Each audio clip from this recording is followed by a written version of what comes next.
We'll discuss that and more with our next set of guests. We have Dipan Mehta joining in and Mitessh Thakkar as well. Thank you, gentlemen, so much for being with us. First of all, wish you all a very, very happy Diwali, you, your family members and everybody in your offices as well. First, a word of gratitude. You stay with us through the year, decoding the markets, getting us the best of the trades and the best of the stock ideas. So thank you first. And of course, a happy Diwali to both. So let me start by asking Dipan. Dipan, how's the Josh?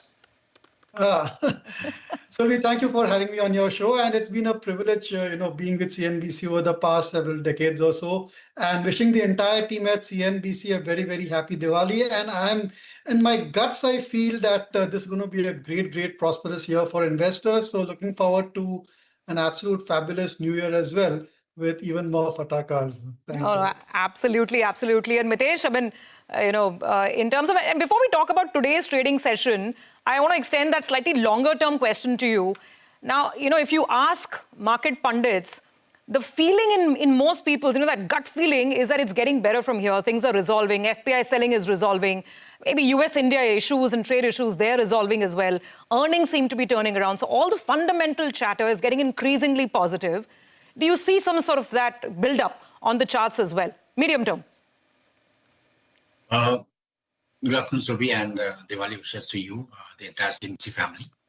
I think there's something, which is very interesting. Now, we had a monthly high of 25,810 in September 24, went down all the way to about 21,500, came to about 25,500, which was the closing high in June, and that completed what we call as a cup. Then we had a couple of months of pullback till August, and then we have kind of started moving up. So this looks like, slightly twisted, but a variation of a cup and handle pattern, which is quite bullish.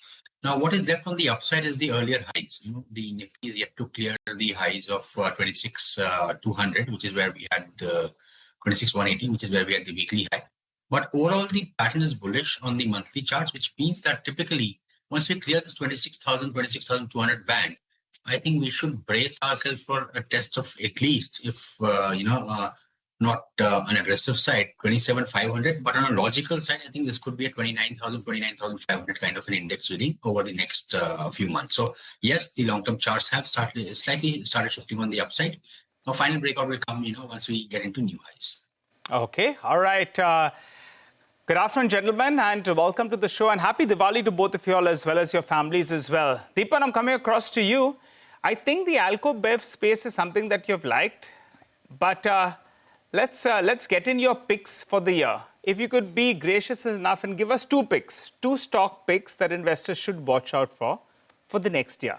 Go ahead, Dipan. Hey, Nigel, happy Diwali to you as well, and good afternoon. I think, you said the names of the companies. So Allied Blenders, which is India's largest Alcobev company in terms of volume, is definitely one of the top picks one could investors would look at. Disclosure, we and our clients are invested. And look at the numbers which have come through, phenomenal last 2-3 quarters. They're moving up the value chain. More and more premiumization is helping grow the margins, and a lot of the kind of brands and the kind of network which they have, the strength which they have, they're really playing to it.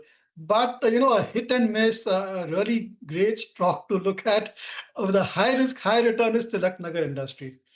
Because they have this problem with Mansion House, and if something were to happen over there, then you will see a steep correction. But if Mansion House remains within their stable and the new acquisition which they have done, if they're able to integrate it well and grow that business, then this could be one of the leading Alcobev companies. Valuations are reasonable, much more reasonable compared to its peer group. So I think if you just stick to these two companies in the Alcobev industry, I think you should do pretty much fine.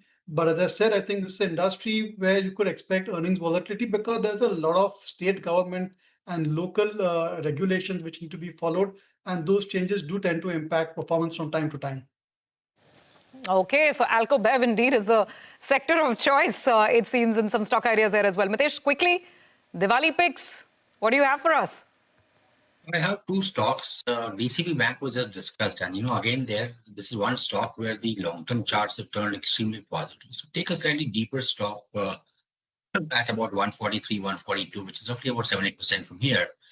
The way the stock price has broken out of the recent monthly highs, I think good chance that we are looking at 200 kind of a target. So you have a good risk-reward equation, a 12, 13 point kind of a risk against a 50-odd point kind of a profit possibility over the next few months. So that's very, very positive for me. The other stock which I like, and which I think can be good from a trading point of view as well.